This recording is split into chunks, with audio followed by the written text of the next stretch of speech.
시동을 끄거나 아니면 P자에다 놓거나 그렇게 하고 보통 주유를 하잖아요. 근데 저는 시동을 끄지도 않고 이 자동 변속기를 P자에 주차에도 놓지를 않았어요. 그런데 알바생이 오더니 회사에 법인카드가 있는데 그거를 줬더니 이게 그 카드가 먹히지가 않는데요. 그런데 중요한 건 뭐냐면 제가 시동도 안 끄고 내려버렸어요. 근데 그 주유소가 이렇게 비탈이 있어가지고 차가 이렇게 서 있다면 앞에 벽이 있었어요. 이렇게. 그런데 제가 시동도 안 끄고 P자에도 안 넣었어요. 당연히 차는 앞으로 굴러가겠죠? 그런데 그 친구랑 나랑 미련하게 그 차를 막는다고 섰는데 제 다리가 꼈어요. 여기가 담벼락이면 차가 제 다리를 쳤어요. 이렇게. 그래서 저는 그 차가 쳤을 때 떼굴떼굴 굴러다녔어요. 이 다리가 으깨진 것 같았어요. 그래서 그때 119 구급차에 실려가가지고 병원에 입원을 했어요. 그러니까 도저히 있을 수 없는 일이 일어난 거죠. 주차를 하는데 시동도 안 끄고 내려서 차를 온몸으로 막다가 다리가 껴가지고 담벼락에 껴가지고 차에 치인 거죠. 근데 이 상황은 제가 있을 수도 없는 일이지만 그리고 나서 10시쯤에 병원에 후송이 됐는데 그 제 앞에 응급실에 갔는데 아무도 없었고 저만 있었어요. 근데 제 앞에 어떤 소주정 그 농약 먹은 아저씨가 구토를 하고 있었어요. 피를 토하면서. 그런데 의사가 오더니 그 아저씨한테 반말을 하더라고요. 아저씨 이렇게 술 먹으면 죽어. 당신 이렇게 술 먹으면 죽어. 아저씨 죽으려면 계속 이렇게 술 마셔. 근데 하필 그 시간에 왜 내 앞에 저 아저씨를 갖다 놨을까. 근데 하나님께서 저한테 주는 감동은 네가 계속 술을 먹는다면 너도 저렇게 될 거야. 라는 감동을 저한테 주셨어요. 그래서 제가 깜짝 놀랐죠. 그 피토하는 아저씨를 보고서. 그런데도 저는 술을 끊지 않았어요. 그 다리를 다치는데도 불구하고 목발을 쥐우면서 약을 먹으면서 그날 저녁에 가면 또 술을 마셨어요. 독하네요, 독해. 네. 그런데 아까 왔던 저희 부인이 의사 선생님한테 일렀어요. 같이 병원 갔는데 선생님 이 사람이요 이렇게 다쳤는데도 술을 마시고 약을 먹고 있어요. 근데 의사 선생님은 더 혼났어요. 당신 미쳤냐고. 이 타박상이 어떤 타박상인지 아냐고. 뼈가 으스러지기 전 단계의 타박상이라고. 그러니까 MRI로 뼈를 찍었는데 뼈가 완전히 하얘요. 그러니까 조금만 더 충격이 가해졌으면 뼈가 바스러진 거죠. 이 무릎 자체가. 그런데도 제가 술을 못 끊고 술을 마셨어요. 한날은 제가 이걸 놓고 기도를 했어요. 하나님, 저는 20번 넘게 서원 기도를 했어요. 하나님한테. 서원 기도 함부로 하지 말라 그러잖아요. 근데 저는 그 서원 기도를 했어요. 20번 넘게. 그리고 그 다음에 또 술 마시고 그리고 좌절하기 시작했어요. 아, 나는 이렇게 살다가 죽을 인간인가 보다. 왜냐하면 그때 당시에 그렇게 하나님 은혜를 주셨고 말씀도 눈에도 들어오고 말씀도 깨달고 알고 있었는데 정작 내 자신은 아무것도 준비가 안 돼 있었어요. 하나님 말씀 앞에 순종도 안 하고 머리로만 알고 있고 하나님이 바라시는, 예수님이 바라시는, 성령님이 바라시는 구원에 합당한 열매, 회개에 합당한 열매 맺으라. 내가 너를 구원할 테니 네가 열매가 있어야지 내가 너를 구원할 수 있다. 이 단순한 원리를 알면서도 행동은 하나도 변하지 않는 그런 사람이었어요. 그래서 제가 기도를 했어요. 하나님, 저는 술을 못 끊습니다.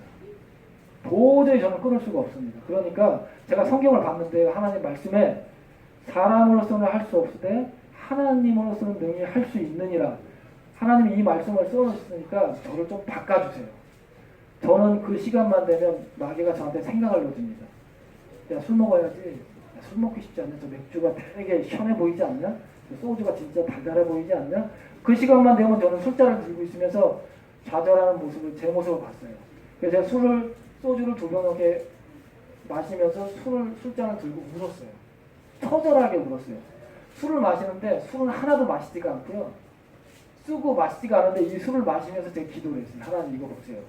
제가 어저께도 당했고요. 오늘도 마귀한테 짓밟히고 있고요. 내일도 아마 그럴 거예요. 근데 저는 안 되니까 하나님 말씀대로 저를 한번 바꿔주세요. 그렇게 기도를 했어요. 그 기도를 끊임없이 어떤 분들은 그래요. 술 마시면서 무슨 기도를 하네요. 근데 저한테는 그게 가장 처절한 기도였거든요. 너무나 보잘것없고 너무나 한심하고 내 자신이 초라하고 그리고 애도 술병을 갖고 놀고 앉아있고 그러니까 우리 부인이 하는 소리가 애 교육 잘 시킨다고. 아빠가 바뀌어야지 뭐 하는 짓이냐. 근데 그걸 알면서도 그렇게 하고 있는 거예요. 마치 마약 환자가 마약을 못 끊고 정신병원에 있다 나오면 또 마약을 하는 것 같지. 저도 마약 환자랑 다를 바가 아무것도 없는 사람이었는데 3개월인가 4개월이 딱 지났는데요. 그 쌈밥집에 고기를 먹으러 갔는데 보통 이렇게 술을 시켜놓고 술꾼들은 알아요. 소주부터 시키죠. 그리고 몇 잔 마시고 쌈밥 나오면 또 그 고기랑 싸서 또 술 마시고. 그런데 중요한 게 뭐냐면 옆에는 술판이 벌어졌는데 쌈밥만 시키고 제가 소주를 안 시켰어요. 근데 애 엄마가 야 성빈아 니네 아빠 이상하다고 소주를 왜 안 마시지? 그래서 나한테 물어보더라고요. 술 안 먹고 싶어 그러더라고요. 그래서 아니 그냥 좀 생각이 없네. 그러고 말았어요.